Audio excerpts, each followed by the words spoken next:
Hello friends, my name is Bheroz and welcome to my channel. In today's video, I will share with you one of the most effective technique to increase your salary or pay.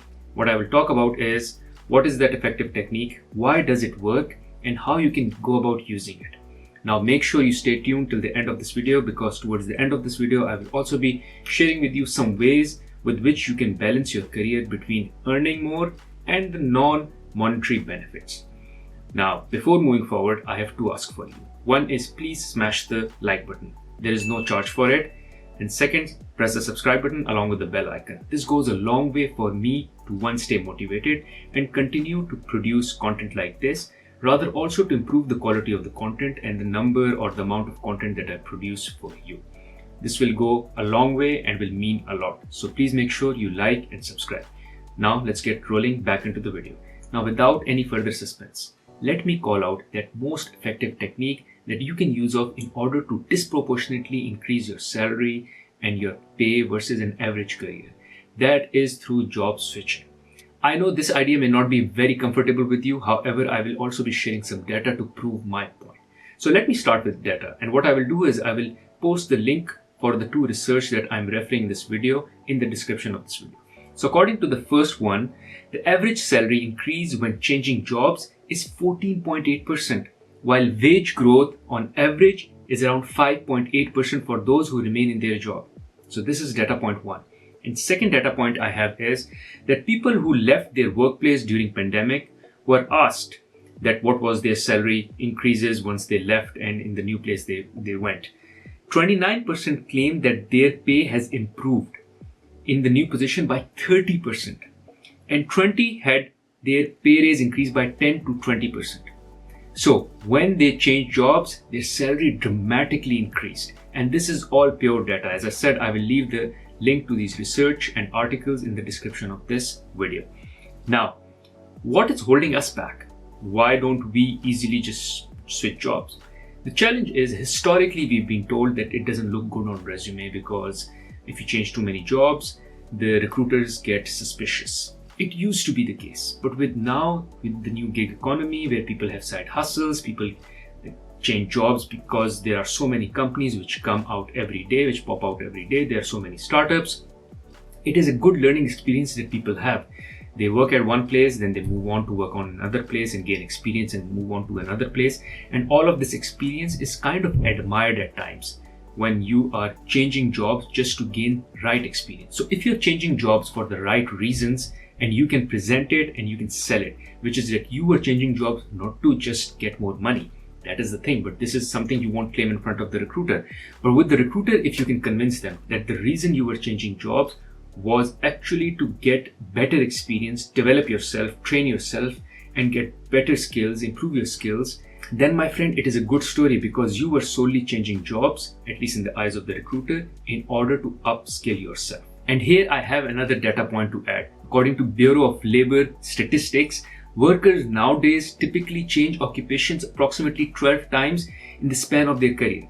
And let's assume a typical career span is around 45 years, which means less than 4 years. Every less than 4 years, individuals and workers are changing jobs. So it is becoming a norm now and it is not frowned upon as it used to be like 20 or 15 years ago. Because again, note, especially in current economic environments when inflation is very high, just getting a 2 to 3% increment from your current employer doesn't cut the bill.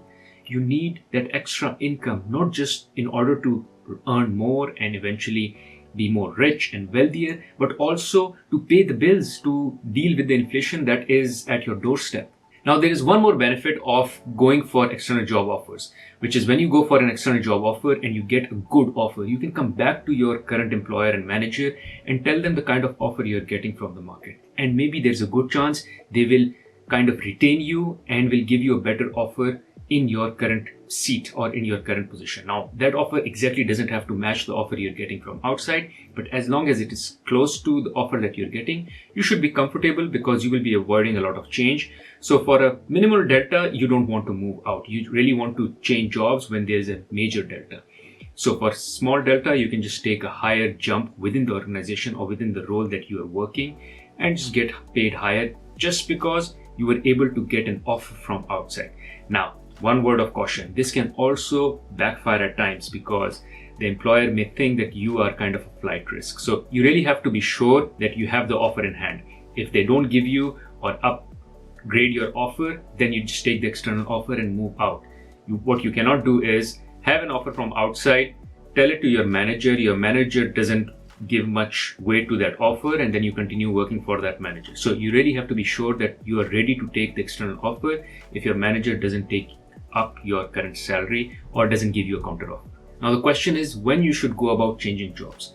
One rule is when you're underpaid. When you're dramatically underpaid, given what your capabilities are, then you should start looking outside. But when you should move the job depends on what is the jump that you're getting.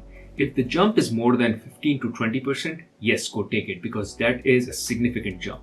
But anything below that is significant, is good, but not good enough for you to leave your comfort zone. Because in the organization where you're currently working, you also have some equity established, you also have some relationships established, and you are in your comfort zone.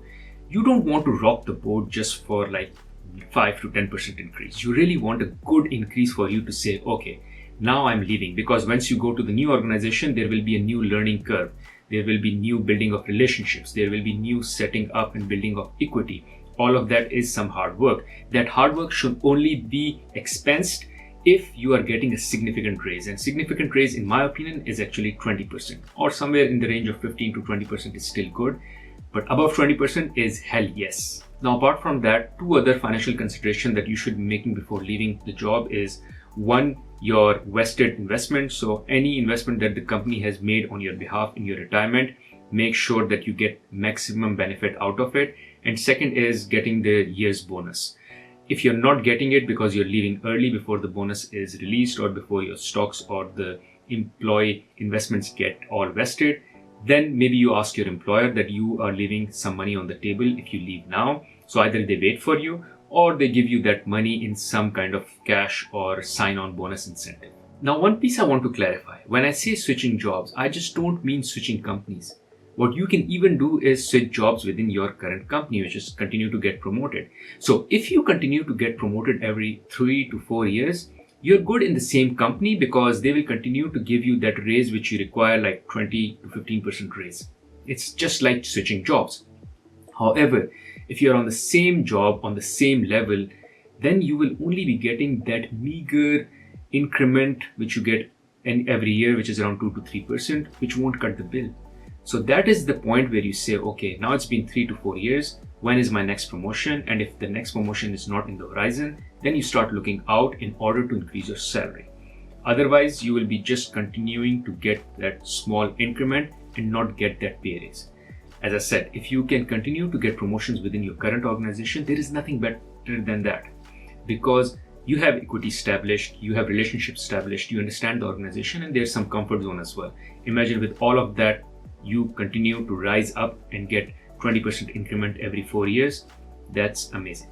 Now, in the end, one last caution, which is money is not everything. Now, I know I started the video by saying increase your salary, increase your income and all, but make sure wherever you're going, like if it's an organization you're changing, make sure they also have a good culture. You don't want to be in a place where you earn more, but they treat you bad.